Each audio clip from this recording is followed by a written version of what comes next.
This is the early afternoon of the 15th. Clip put up by Buffett Monger Wisdom. The Epstein email that just ended Trump, Lawrence O'Donnell. Now, it's 50 some odd minutes long. I'm going to play about 15 minutes of it. You can listen to it in its entirety.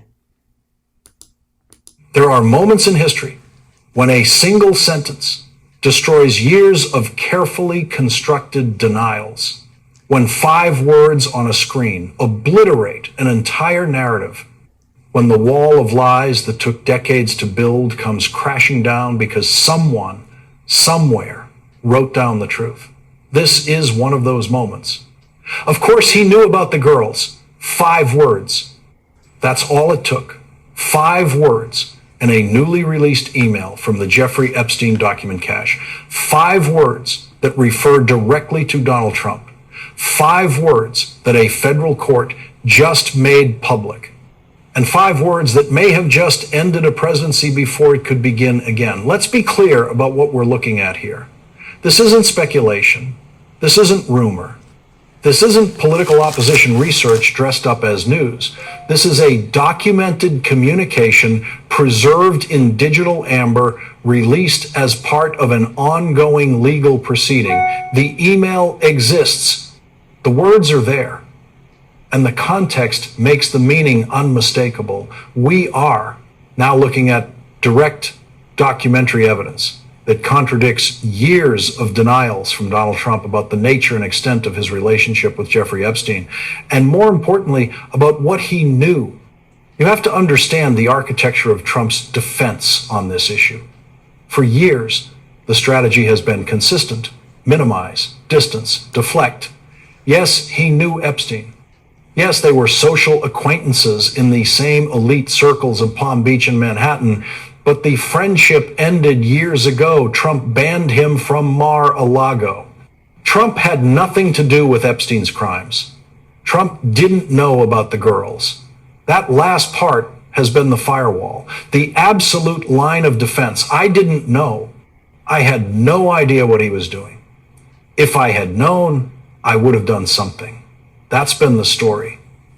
And now we have 5 words that suggest otherwise. Let that sink in for a moment. Not an anonymous source, not a secondhand account, not a witness with credibility issues or a complicated past. An email, digital, dated, preserved, part of the official record. The kind of evidence that prosecutors dream about. The kind of evidence that doesn't forget, doesn't change its story, doesn't have a faulty memory or a political agenda. Just the plain text of what someone wrote at the time. The email comes from the tranche of documents related to the civil litigation surrounding Epstein's estate and the various lawsuits filed by his victims. Federal courts have been slowly releasing these materials over the past several years, each batch revealing new layers of Epstein's network, his methods, and the people in his orbit. We've seen flight logs. We've seen address books. We've seen deposition transcripts. We've seen photographs. Each release has added detail to our understanding of how Epstein operated and who enabled him. But this email is different. This email doesn't just add detail, it changes the fundamental narrative. The exact wording matters here. Of course he knew about the girls. Not he might have known. Not he could have known. Not it's possible he knew. Of course. That word carries weight. Of course implies obviousness. It implies that the knowledge in question wasn't hidden or secret or hard to discern. It was evident. It was clear. It was so apparent that the writer of the email didn't need to argue the point or provide evidence or convince anyone. Of course. It's a phrase you use when stating something everyone already understands. And who is he in this context? The email refers to Donald Trump. The surrounding correspondence makes that identification clear. We're not dealing with ambiguity here. The documentary evidence places Trump at the center of this particular exchange, and the topic is his knowledge. What did he know? When did he know it? The email writer's answer is unequivocal. He knew. And not just knew, but knew in a way that was obvious to others. Of course he knew. Now let's talk about what the girls means in the context of Jeffrey Epstein. This is not a neutral term. This is not referring to adult women making independent choices. In the documented pattern of Epstein's criminal conduct, the girls refers to his victims, underage girls, teenagers, children in the eyes of the law, girls who were recruited, groomed, trafficked, and abused, girls whose exploitation formed the core of Epstein's criminal enterprise. When someone in Epstein's orbit writes about the girls, we know what that means. The term itself has become part of the documented lexicon of his operation. It appears in victim testimony. It appears in legal filings. It appears in the investigative record. And it carries a specific, terrible meaning. So when we put the sentence together, of course he knew about the girls, in reference to Donald Trump, in an email from the Epstein document cache, we are looking at a direct assertion that Trump had knowledge of Epstein's exploitation of underage girls, and that this knowledge was not hidden or obscure, but obvious, at least obvious to the person writing this email. Let's be prosecutorial about this. If you were building a case, if you were sitting in a federal prosecutor's office looking at this evidence, what would you see? You would see a contemporaneous statement. You would see a statement made by someone with direct knowledge of the situation. You would see a statement that goes directly to the question of knowledge and awareness.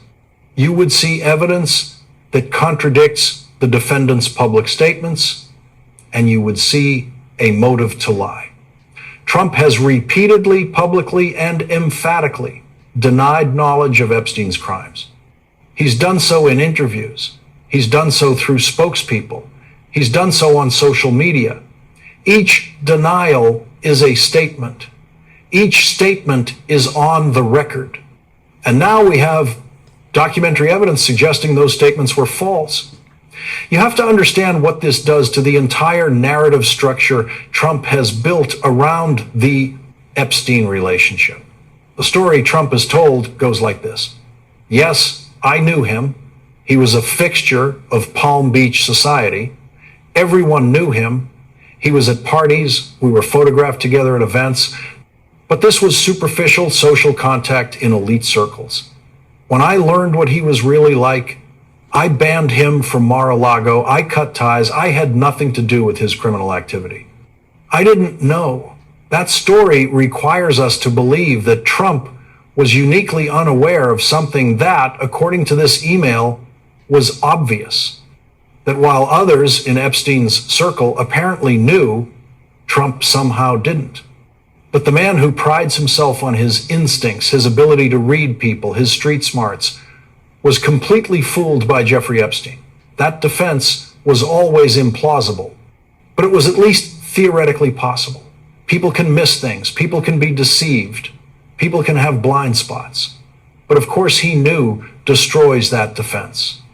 It suggests that Trump's ignorance wasn't plausible, even to people at the time. It wasn't a case of him missing subtle clues or being cleverly deceived. It was obvious. And if it was obvious, then the denials aren't mistakes. They're lies. Let's expand the lens here. Let's look at the wider context of what we already knew before this email surfaced. The public record on Trump and Epstein is already extensive. They were photographed together repeatedly throughout the 1,990 seconds in early 2000s, at Mar-a-Lago, at parties in New York. The images show them laughing, talking, clearly comfortable with each other.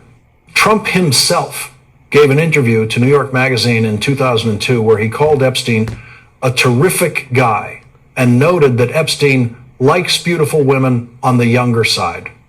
Read that again, on the younger side. Trump said that in 2002 about Jeffrey Epstein, before Epstein's first arrest, yes. But the phrasing is remarkable in retrospect. It suggests knowledge. It suggests awareness of Epstein's preferences, and it's Trump's own words.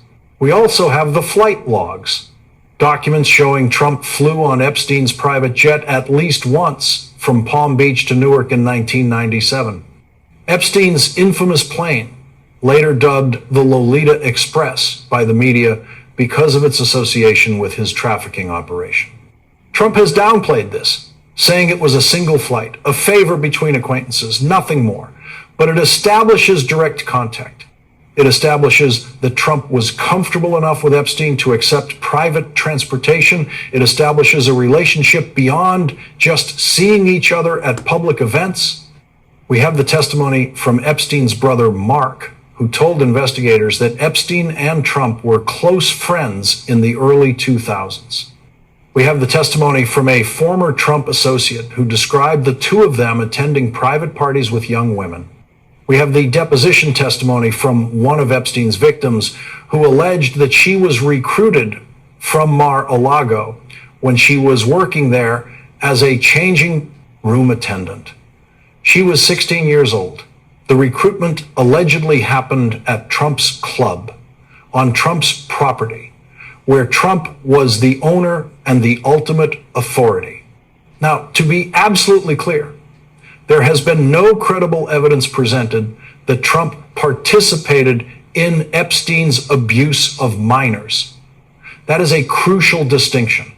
The allegations that have been made in that direction have either been withdrawn, dismissed by courts, or remain unproven. We must be precise about this. The question before us is not whether Trump committed crimes with Epstein. The question is what Trump knew about Epstein's crimes. And that question matters enormously because knowledge creates responsibility. If you know someone is harming children and you do nothing, that's a moral failure, even if it's not a legal crime. If you know someone is trafficking teenagers and you maintain a friendship with them, that tells us something about your character. If you know what's happening and you stay silent, you become part of the structure that enables the abuse to continue. Knowledge isn't neutral. Knowledge creates obligation.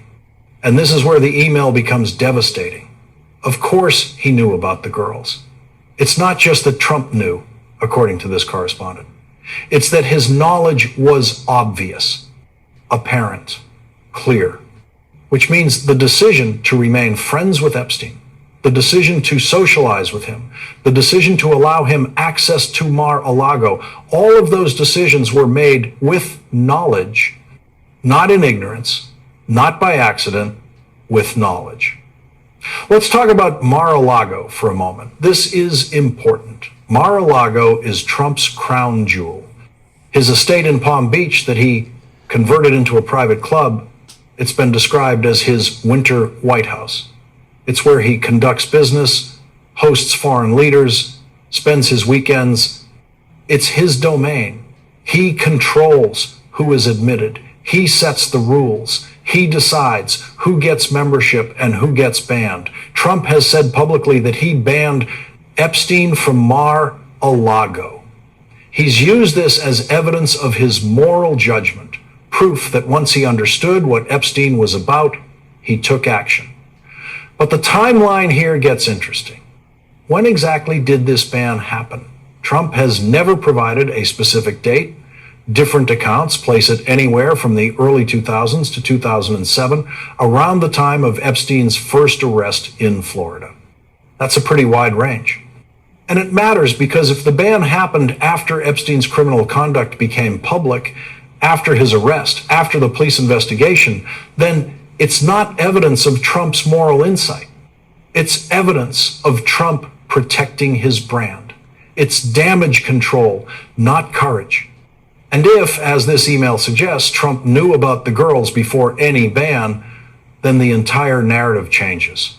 Then Mar-a-Lago wasn't just a location where Epstein appeared at social events. It was a place Epstein accessed while Trump knew about his exploitation of minors.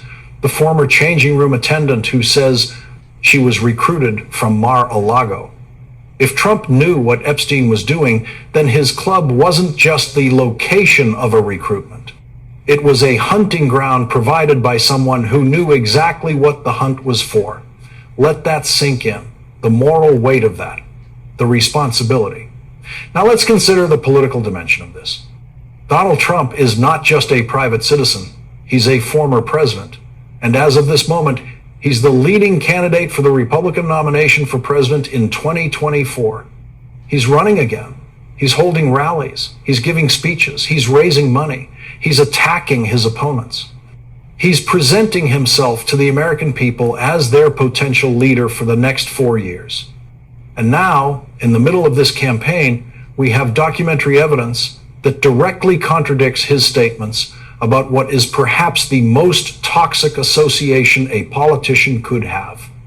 A relationship with a convicted sex offender who trafficked children. The political fallout from this email is potentially catastrophic for Trump. Not because his base will abandon him. We've seen enough to know that Trump's core supporters have an almost limitless capacity to explain away, minimize, or simply ignore revelations that would destroy other politicians.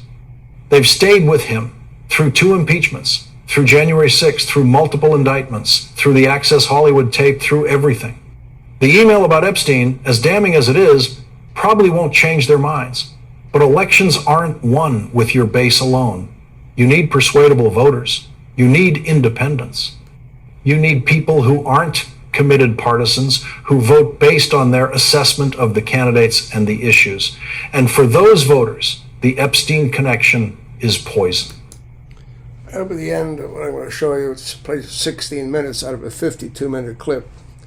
So when you've got some time, listen to the rest of it. I certainly will. Yeah, he's toast. Of course he knew about the girls.